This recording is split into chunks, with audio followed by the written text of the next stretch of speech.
दोस्तों, अयोध्या में प्रकट हुए साक्षात लव और कुश कलयुग में ऐसा चमत्कार देखकर सबके होश उड़ गए। प्राण प्रतिष्ठा से पूर्व अयोध्या में कई बड़े चमत्कार हो चुके हैं, जिसमें गिद्धों का दिखना, भालुओं का दिखना, बंदरों के झुंडों का दिखना, जमीन में से मां सरयू नदी का प्रकट होना शामिल है। लेकिन इस चमत्कार को अभी तक का सबसे बड़ा चमत्कार कहा जा रहा है, जिसके पीछे की सच्चाई जानकर आपके पैरों तले जमीन खिसक जाएगी। आखिर क्या है पूरी सच्चाई? क्या सच में लव और कुश अपने धाम नगरी अयोध्या 22 जनवरी से पहले ही आ गए? मित्रों, राम जी से मिलने पहुंचे उनके दोनों पुत्र लव और कुश। क्या लव और कुश आज भी जीवित है? ऐसे कई रहस्य से आज पर्दा उठेगा। इसी के साथ बताया जा रहा है कि भारत के सबसे बड़े 4 शंकराचार्य मंदिर उद्घाटन में शामिल होने के लिए राजी नहीं हो रहे हैं। वहीं पर शंकराचार्य बता रहे हैं कि मंदिर अभी पूरी तरीके से तैयार नहीं हुआ है। और इसी के साथ बताया जा रहा है मंदिर में भारत का सबसे बड़ा लंगाड़ा पहुंच चुका है और वही गुजरात के बड़ोदरा से 108 फीट लंबी अगरबत्ती भी पहुंच चुकी है, जिसका वजन 3500 किलोग्राम है। उसी के साथ राम भक्तों ने 21 कुंटल का घंटा भी मंदिर में पहुंचा दिया है। वही मंदिर के यज्ञ के लिए राजस्थान से 650 किलो देसी गाय का घी भी मंदिर में पहुंच गया है। वहीं पर नेपाल की जनकपुरी से अयोध्या के लिए एक साथ 500 से ज्यादा टोकरी में उपहार बांधकर जनकपुरवासी अयोध्या ला रहे हैं। वही आपने देखा होगा, राम भक्त अपने प्रभु श्री राम के लिए कोई सोने का तीर कमान भेज रहा है, तो कोई खड़ाऊ, तो कोई वस्त्र भेज रहे हैं। आज की इसी वीडियो में शुरुआत करने से पहले अगर आप एक सच्चे सनातनी हिंदू हैं और राम मंदिर बनने से बेहद खुश है, तो इस वीडियो को लाइक करें और कमेंट बॉक्स में जय श्री राम जरूर लिखें। अयोध्या में राम मंदिर की प्राण प्रतिष्ठा की तैयारी जोर शोर से चल रही है। 22 जनवरी 2024 को रामलला को गर्भगृह में स्थापित किया जाएगा। हर राम भक्त को इस दिन का लंबे समय से इंतजार था। अयोध्या में 22 जनवरी से लेकर 25 मार्च तक कई खास कार्यक्रमों का आयोजन किया जाएगा।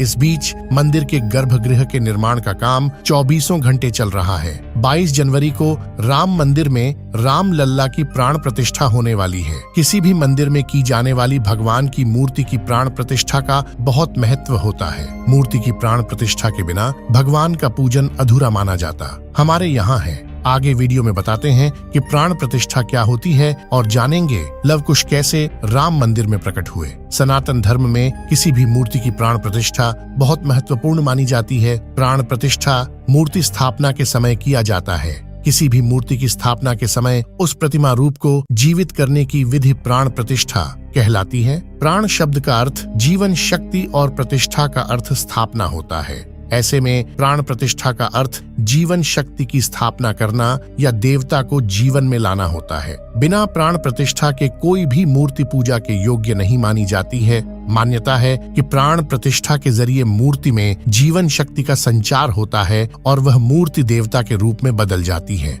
अर्थात अब साक्षात प्रभु श्री राम अयोध्या राम मंदिर में निवास करने वाले हैं और जब स्वयं प्रभु एक बार पुनः अयोध्या आ रहे हैं, तो उनके प्रिय बेटे व पुत्र लव कुश कैसे पीछे रह सकते हैं? क्योंकि जब प्रभु श्री राम जी ने जल समाधि के लिए गए, तब उन्होंने लव कुश को अयोध्या का राज्यपाठ सौंप दिया था। वही बताया जा रहा है कि रावण का वध विभीषण ने ही करवाया था। राम जी ने वध करके लंका पर विजय पाई थी और पुष्पक विमान के जरिए जब वह फिर से अयोध्या लौटे थे, तब प्रभु श्री राम के साथ विभीषण जी भी अयोध्या आए थे और कई दिनों तक अयोध्या में ही रुके थे। इसके बाद उन्होंने लंका का राज सिंहासन संभाला और लंका के राजा बन गए। यानी प्रभु श्री राम की भक्ति उनके लिए बहुत भाग्यशाली साबित हुई है, क्योंकि जो राम की शरण में आ जाता है उसका उद्धार निश्चित है। लेकिन क्या विभीषण आज भी जिंदा है? इसका जवाब आपको आगे की वीडियो देखकर पता चलेगा। हिंदू धर्म की पौराणिक कथाओं के अनुसार माना जाता है कि 8 महान विभूतियां आज भी सशरीर जीवित हैं, जिनमें से कुछ रामायण काल के हैं, तो कुछ महाभारत काल के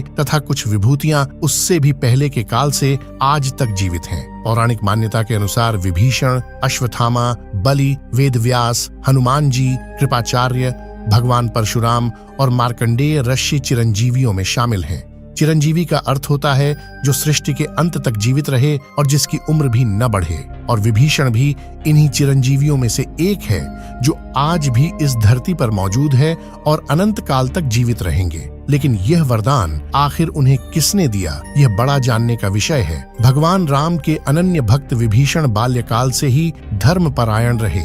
वह अपने बड़े भाई रावण के धर्म विरुद्ध कार्यों का विरोध भी करते थे। उन्होंने लंका युद्ध में भी धर्म का पालन करते हुए भगवान राम का साथ दिया। इसलिए प्रभु श्री राम ने उन्हें सृष्टि के अंत तक अजर अमर रहने का वरदान दिया। जब कलयुग का अंत होगा उस समय भगवान विष्णु एक बार फिर से अवतार लेंगे जिसका नाम कल्कि होगा। तब ये 8 चिरंजीवी भगवान कल्कि का साथ देंगे और फिर से सतयुग की स्थापना करेंगे। इसका मतलब यही निकलता है कि विभीषण आज भी जीवित है। लेकिन आखिर प्राण प्रतिष्ठा से पहले उन्हें राम मंदिर में उन्हें कब और कैसे देखा गया? आगे वीडियो में जो घटना हम आपको बताने वाले उसे सुनकर आपके होश उड़ जाएंगे। ये घटना 11 जनवरी रात्रि 12 बजे की रोजाना की तरह सभी मजदूर राम मंदिर के गर्भगृह का कार्य करके अपने तंबू में विश्राम कर रहे थे। तभी मजदूरों को मंदिर के अंदर से प्रभु श्री राम के नाम जाप की ध्वनि सुनाई दी। अभी किसी भी अन्य व्यक्ति को रात्रि के समय राम मंदिर में घुसने की अभी अनुमति नहीं है। तब उन्हें ऐसा लगा कि शायद किसी आसपास के मंदिर द्वारा उन्हें ध्वनि सुनाई दे रही होगी, तो सभी मजदूर रात्रि में वापस सो गए। लेकिन सुभाष नाम के एक मजदूर को लगातार यह बात खटक रही थी। उसे वह आवाज राम मंदिर से ही आती प्रतीत हो रही थी, तो उसके मन में जानने की उत्सुकता हुई। आखिर इतनी रात्रि को राम मंदिर के अंदर राम नाम का जाप कौन कर रहा है? उसने अपने साथियों को उठाना चाहा, लेकिन सभी गहरी नींद में थे। तब सुभाष अकेले ही राम मंदिर परिसर में पहुंचा। वे काफी महीनों से राम मंदिर के निर्माण कार्य का हिस्सा था। उसे राम मंदिर का एक एक दरवाजा, एक एक कोना अच्छी तरह से पता था। जब उसने राम मंदिर के गर्भगृह में झांक कर देखा तो वहां पर एक बहुत ही दिव्य पुरुष जिनके अंदर से काफी तेज प्रकट हो रहा था। वे अपने हाथों में माला लिए राम नाम का जाप कर रहे थे। ऐसा लग रहा था मानो वे काफी दिव्य पुरुष हो और किसी पौराणिक समय से आए हों। उनके बैठने का तरीका और उनका अंदाज राजाओं की तरह मालूम पड़ रहा था। सुभाष यह नजारा देखकर दंग रह गया। इसके बाद सुरेश अपने साथी मजदूरों के पास गया और उन्हें यह सारी सच्चाई बताई। और जब सब मिलकर राम मंदिर गर्भगृह तक पहुंचे तो सभी के होश उड़ गए, क्योंकि वह दिव्य व्यक्ति वहां से गायब हो चुके थे। क्योंकि रात्रि का समय चल रहा था तो सभी लोग सुभाष की बातों को भ्रम समझ रहे थे और कोई भी उसकी बात को मानने को तैयार नहीं था। लेकिन सुभाष जानता था उसने जो देखा है वह बहुत बड़ा चमत्कार है। लेकिन उसके मन में एक ही सवाल था कि रात्रि 12 बजे राम मंदिर में राम नाम का जाप करते हैं वह दिव्य पुरुष आखिर थे कौन? क्योंकि आज के समय में किसी भी पुरुष के अंदर इतना तेज नहीं हो सकता। उनका संबंध पौराणिक काल से ही हो सकता है। और अगर रामायण काल की बात करें तो 2 ही शख्सियत हैं जिनके होने का दावा आज भी कलयुग में कहा जाता है। पहले हैं हनुमान जी और दूसरे हैं विभीषण। तो पूरी संभावना यही है कि सुभाष ने राम मंदिर में रात्रि के समय जिस महापुरुष को देखा था वह राजा विभीषण हो सकते हैं, क्योंकि वह आज भी धरती पर जीवित है और 8 चिरंजीवियों में से एक है। ऐसे दिव्य मौके पर राम मंदिर में कई चमत्कार लगातार हो रहे हैं। जहां कहीं दिव्य शक्तियां भी राम भगवान के स्वागत के लिए अयोध्या आ पहुंची है। राम मंदिर के उद्घाटन की तैयारी अब अंतिम चरण में है। इस बीच एक ओर जहां श्री राम जन्मभूमि तीर्थ क्षेत्र ट्रस्ट लगातार तैयारी की जानकारी साझा कर रहा है, वहीं राम मंदिर के इस महायज्ञ में देश का हर राम भक्त अपनी आहुति अर्पित कर रहा है। आने वाली 22 तारीख के मौके पर कई संत महात्मा और जिन भक्तों ने राम मंदिर के लिए संघर्ष किया वो सभी अयोध्या पहुंचेंगे। न केवल 22 जनवरी को बल्कि 12 जनवरी से ही मेहमानों का अयोध्या जाने का सिलसिला शुरू हो जाएगा। रामनगरी में 11,000 से ज्यादा वीआईपी मेहमानों के स्वागत की तैयारी की जा रही है। एक समय था जब यहीं अयोध्या में रामलला टेंट में विराजमान थे। आज पक्का घर सिर्फ रामलला को ही नहीं बल्कि पक्का घर देश के 4 करोड़ गरीबों को भी मिला है। रामायण के समय में अयोध्या को स्वर्ग कहा जाता था। देवता इस स्वर्णिम नगरी कहते थे क्योंकि यह नगर चारों तरफ से हर प्रकार की सुविधा से युक्त था। लेकिन जब मुगल आक्रांताओं ने भारत पर आक्रमण किया तो पूरे अयोध्या नगर को उजाड़ कर रख दिया। मंदिर के ध्वस्त होने के बाद कई सालों तक यह भूमि वीरान रही और किसी भी हिंदू सनातनी को इस क्षेत्र में आने की अनुमति तक नहीं थी। लेकिन पुनः प्रभु श्री राम जी की कृपा हुई। यहाँ श्री राम का भव्य मंदिर बनने के बाद यहाँ आने वाले लोगों की संख्या में बहुत बड़ी वृद्धि होगी। इसे ध्यान में रखते हुए सरकार ने अयोध्या में हजारों करोड़ रुपये के विकास कार्य किया है। राम मंदिर की प्राण प्रतिष्ठा से पहले प्रधानमंत्री मोदी ने अयोध्या में अलग अलग विकास कार्यों का उद्घाटन किया और महर्षि वाल्मीकि इंटरनेशनल एयरपोर्ट अयोध्या धाम भी लोगों को तोहफे में दिया। इस एयरपोर्ट को पूरी तरह से भगवान राम से जोड़ा गया है, जिसकी दीवारों पर भी आपको श्री राम से जुड़ी सजावट देखने को मिलेगी। इस एयरपोर्ट लिए आप सभी को हर हर महादेव के अंदर घुसते ही हमेशा लगता है कि हम फिर से रामायण काल में आ गए हो। इस एयरपोर्ट के अंदर घुसते ही हमेशा लगता है हम फिर से रामायण काल में आ गए हो। आपको बता दें कि इस एयरपोर्ट को 20 महीने के रिकॉर्ड समय में तैयार किया गया है। उत्तर प्रदेश सरकार की ओर से अयोध्या एयरपोर्ट के लिए 821 एकड़ भूमि मुहैया कराई गई थी। 14 साल का वनवास पूरा करके और रावण का वध करके जब भगवान श्री राम पुनः अयोध्या पहुंचे थे तो अयोध्या के घर घर में दिवाली मनाई गई थी। हर घर में दीपक प्रज्वलित किए गए थे। तो जब अब पुनः प्रभु श्री राम अपने धाम को लौटने वाले हैं तो हम 140 करोड़ देशवासी आखिर कैसे पीछे रह सकते हैं। अयोध्या में विवादित स्थल पर 500 साल बाद प्रभु श्री राम के मंदिर निर्माण और श्री राम लल्ला की स्थापना के जश्न में 22 जनवरी को सिर्फ देश ही नहीं बल्कि पूरी दुनिया दिवाली की रोशनी से जगमग होगी। अयोध्या से पीएम मोदी ने देश के सभी 140 करोड़ लोगों से 22 जनवरी के दिन अपने घरों को श्री राम ज्योति नामक दीपक की रोशनी से अपने घरों को जगमग करने का आह्वान किया है। प्रधानमंत्री ने लोगों से हाथ जोड़कर यह प्रार्थना की है कि सभी देशवासी प्रभु श्री राम लल्ला की अयोध्या वापसी के जश्न में अपने अपने घरों को दिए से जगमग कर दें। यानी पूरे देश में इस बार 22 जनवरी को ऊर्जा, आशा, आकांक्षा और उम्मीद व जोश से भरपूर एक नई दिवाली देखने को मिलेगी।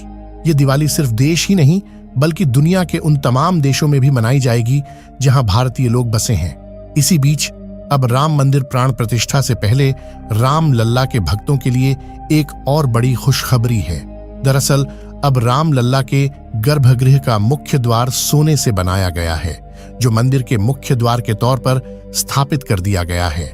राम मंदिर में सोने के दरवाजे की कुछ खासियत भी है। बता दें कि राम लल्ला के गर्भगृह में लगाए गए सोने के दरवाजे पर खूबसूरत नक्काशी की गई है। मंदिर के भूतल पर ऐसे 14 दरवाजे लगने वाले हैं। लेकिन दोस्तों, जब हम राम मंदिर को बनता हुआ देखते हैं तो हमें बड़ा गर्व होता है कि हम राम मंदिर को अपनी आंखों से बनता हुआ देख रहे हैं। हमें उस स्थान पर राम मंदिर के अंदर जाने का मौका भी मिलने वाला है।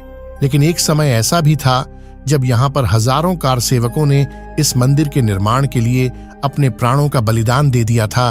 1528 ईस्वी में श्री राम मंदिर को बाबर के आदेश से उसके सेनापति मीर बाकी ने गिराकर वहां एक मस्जिद बना दी। इसके बाद से हिंदू समाज एक दिन भी चुप नहीं बैठा। वह लगातार इस स्थान को पाने के लिए संघर्ष करता रहा। 23 दिसंबर 1939 को हिंदुओं ने वहां राम लला की मूर्ति स्थापित कर पूजन एवं अखंड कीर्तन शुरू कर दिया। विश्व हिंदू परिषद द्वारा इस विषय को अपने हाथ में लेने से पूर्व तक 76 बार श्री राम जन्मभूमि मुक्त कराने के प्रयास किए हिंदुओं ने किए, जिसमें देश के हर भाग से हजारों नर नारियों का बलिदान हुआ, पर पूर्ण सफलता उन्हें कभी नहीं मिल पाई। 2 नवंबर 1990 को तत्कालीन मुख्यमंत्री मुलायम सिंह यादव की सरकार में कार सेवकों पर पुलिस ने बर्बरतापूर्वक गोलियां चलाई थीं, जो कि सच में एक निंदनीय घटना है। उस समय अयोध्या के वासुदेव गुप्त, राजेंद्र धरकार, रमेश पांडे और कोलकाता के दोनों कोठारी बंधुओं सहित अनेक कार सेवक इसमें शहीद हो गए थे। नीचे कमेंट बॉक्स में आप इन्हें श्रद्धांजलि जरूर दें। लेकिन दोस्तों, कहते हैं जो सच होता है वो स्प्रिंग की तरह होता है।